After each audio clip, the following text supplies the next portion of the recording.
राज्यातील 29 महानगरपालिकांसाठी उद्या मतदान, तर 15,000हून अधिक उमेदवार रिंगणात। मतदानासाठी साहित्य घेऊन जाण्यासाठी कर्मचारी साहित्य केंद्रांवर 16 जानेवारीला निकाल लागणार। राज्यामध्ये भाजपची तर मुंबईत ठाकरे बंधूंची प्रतिष्ठा पणाला। 227 प्रभागांमधून सर्वाधिक 1700 उमेदवार रिंगणात। इचलकरंजी आणि जालन्यामध्ये पहिल्यांदाच लोकशाहीचा उत्सव। 65 जागांसाठी मतदान होणार। मुंबईमध्ये महायुतीचा विजय निश्चित। एकूण 27 महानगरपालिकांमध्ये महायुतीचाच महापौर असेल।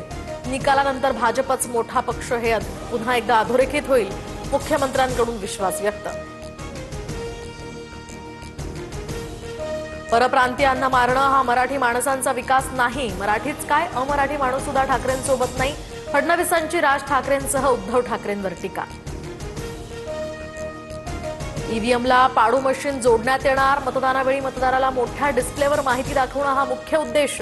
मात्र पाडू मशीन मुंबईमध्ये कुठेही सरसकट वापरलं जाणार नाही, निवडणूक आयोगाकडून स्पष्ट।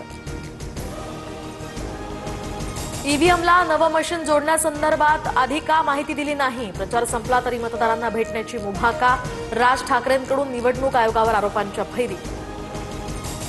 मशीनला दोष देणं ही ठाकरे बंधूंची पराभवापूर्वीची तयारी। बावनकुळेंची टीका, तर लोकांची भेट घेणं हे नियमातच। बावनकुळेंकडून स्पष्ट।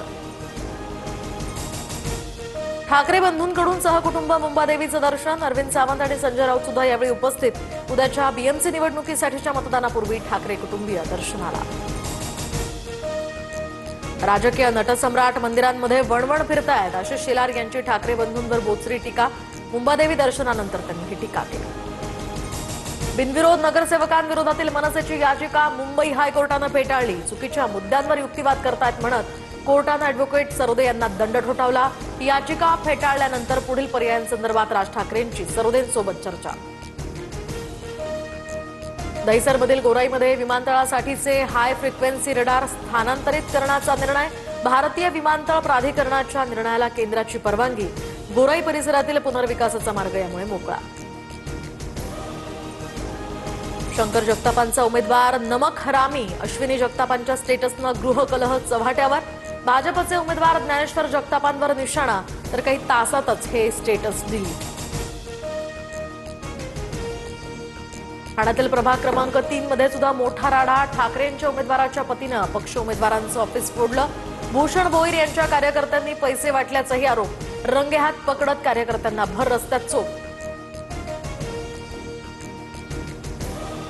खारघर सेक्टर 20 मध्ये पैशांनी भरलेली बॅग जप्त। बॅग भरून पैसे मतदारांना वाटण्यासाठी आणल्याचा संशय। या प्रकरणी गुन्हा दाखल। कोणत्या पक्षाचे हे पैसे होते या संदर्भात आता तपास सुरू।